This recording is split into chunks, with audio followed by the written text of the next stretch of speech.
Assalamualaikum warahmatullahi wabarakatuh.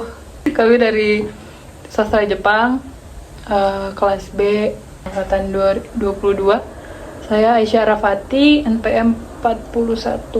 Saya Alisa Diana Puspita, NPM 55. Kenalkan, nama saya Krisita Josephine, NPM 49. Adik aku kan mau masuk SMP ya.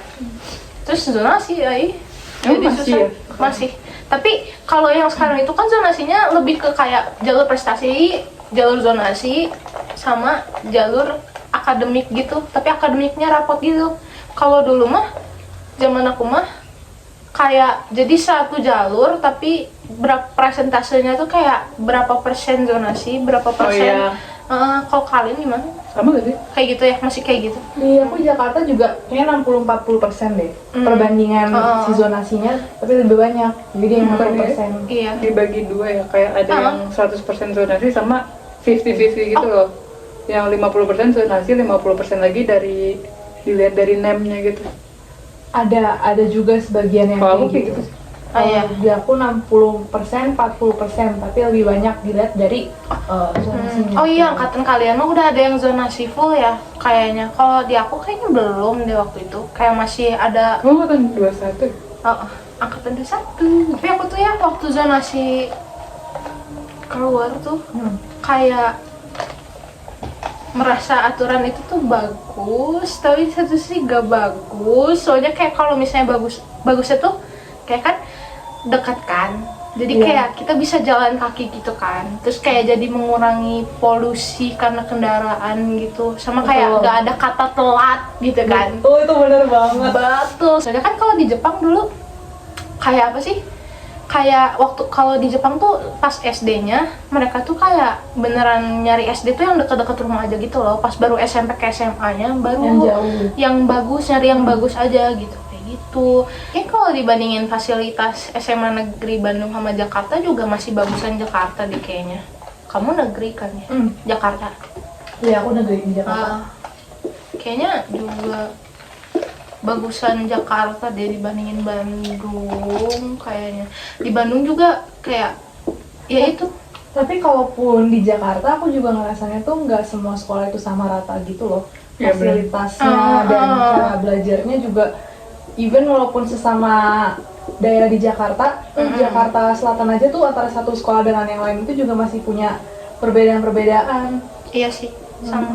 Aku juga di Bandung kayak, maksudnya kan ada, ya masih ada, gak bisa dipungkiri masih ada titel kayak SMA favorit itu kan. Bahkan dibandingin SMA favoritnya aja, fasilitasnya tuh masih beda-beda gitu loh. Kayak, ya ada yang paling favorit itu yang paling bagus gitu. Dari segi gurunya juga, kayak gitu. Makanya sebenarnya zonasi tuh kayak kurang gitu nggak sih kalau misalnya fasilitasnya masih kurang rata gitu. Tapi kalau menurut kamu bagaimana caranya agar fasilitas SMA misalnya fasilitas tuh bisa jadi setara gitu? Bisa nggak sih? Itu mah depends on the government nggak sih? Kayak tergantung pemerintahannya juga lah. Maksudnya kalau sekolah negeri kan dapat pasokannya dari pemerintah kan. Menurut aku emang kayak, ya itu juga salah satu isu yang menurut aku tuh pemerintah harus harus memperhatikan untuk kedepannya gitu, untuk menteri-menteri pendidikan yang menjabat kedepannya tuh. Ini salah satu isu yang paling penting juga menurut aku itu adalah pemerataan fasilitas di sekolah-sekolah gitu. Jadi nggak cuman kayak berpusat di ibu kota aja, di Jakarta aja yang fasilitasnya tuh sedemikian rupa, tapi juga di daerah-daerah lain kayak di NTT, di apalagi yang di Papua, Tanjung yang sampai di daerah-daerah pelosok, buat berangkat sekolah aja susah kan, pada jauh banget. fasilitas Terus jalan jalannya sampai berjam-jam lah. Iya. Menurut aku juga fasilitas tuh ngaruh ke hasil belajar kita gitu loh. Kayak makin rata sama makin bagus fasilitas belajar kita, makin rata juga kayak pendidikan yang ada gitu loh. Jadi menurut aku kayak titel sekolah favorit juga bakal lama-lama hilang, kataku gitu.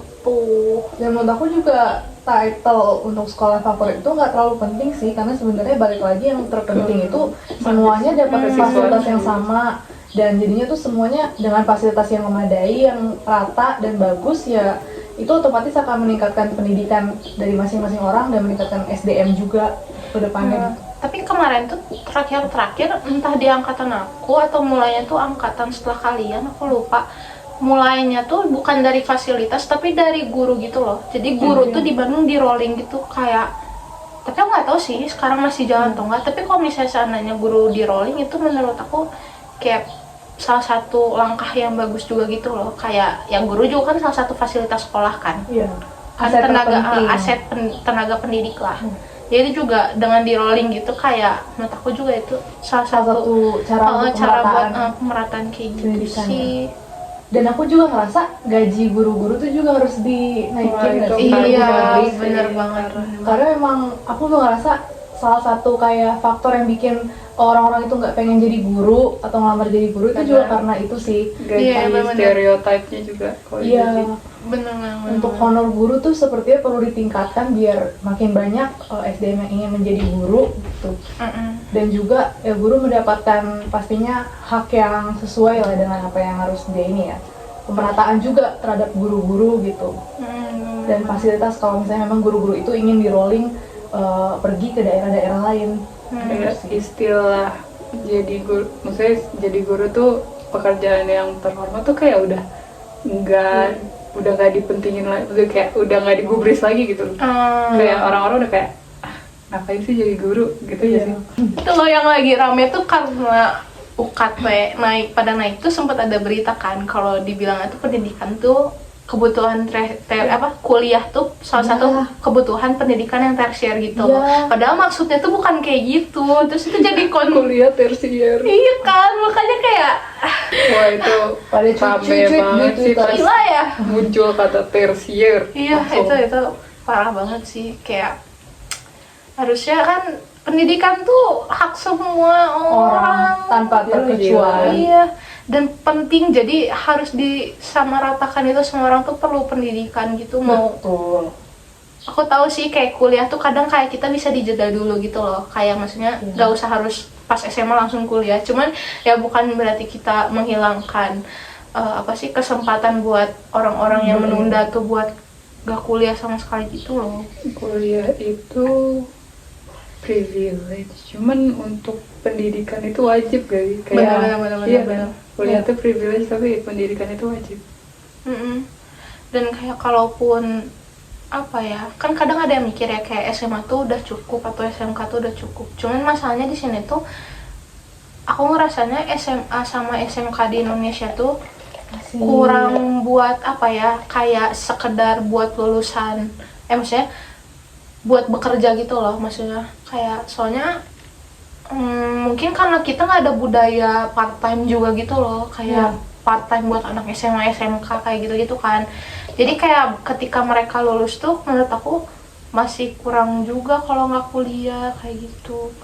Masih harus at least ningkatin skill lagi, lanjut pendidikan lagi gitu. Kita tuh kurang dikasih waktu buat explore di luar sekolah. Iya. Benar. Iya. Kayak jadi ya udah stuck di sekolah, kayak kita nggak tahu di luar sekolah tuh apa yang kita suka, yang kita bisa. Karena ini juga nggak sih faktor yang aku notice tuh sistem pendidikan Indonesia tuh terlalu kayak dipaket-paketin gitu loh. Jadi misalnya kayak kamu pilih IPA, kamu berarti belajarnya ini aja gitu, kayak biologi, kimia, fisika, tok gitu. Terus kalau IPS berarti belajarnya ekonomi, sejarah, sosiologi dan segala macamnya. Sedangkan kalau misalnya kita lihat acuan dari sekolah-sekolah di luar negeri, sistem pendidikannya tuh mereka sistemnya tuh bisa milih kelas. Sejak mereka masih SMA, SMP itu mereka nggak dipaketin, tapi mereka pilih mereka mau ikut kelas yang mana. Jadinya secara itu mereka juga bisa eksplor kira-kira apa nih yang bikin mereka tertarik. iya, apa yang bikin mereka tertarik, passion mereka tuh di mana. Jadi ketika masuk kuliah mereka Bisa ngulik lebih dalam lagi di dalam bidang. lagi. Dan udah tahu gitu, maksudnya aku tuh pengennya tuh kemana. Iya kan, sekarang maksudnya kayak dari dulu gak sih kayak orang-orang tuh banyaknya bingung deh mau ngambil jurusan apa, bingung mau kemana, bingung mau kerja apa, kayak jadi lost gitu. Cuman emang perihal itu agak rumit menurut aku, karena kayak itu tuh bukan cuman butuh kerjasama dari pemerintah yang ngatur kurikulum, tapi butuh kerjasama dari universitasnya juga. Soalnya kadang menurut aku kayak pemerintah bikin aturan ini, tapi kadang universitas tuh juga sempurna. nggak semuanya yang mau menerima aturan itu loh, karena mereka juga punya standar sendiri gitu kan.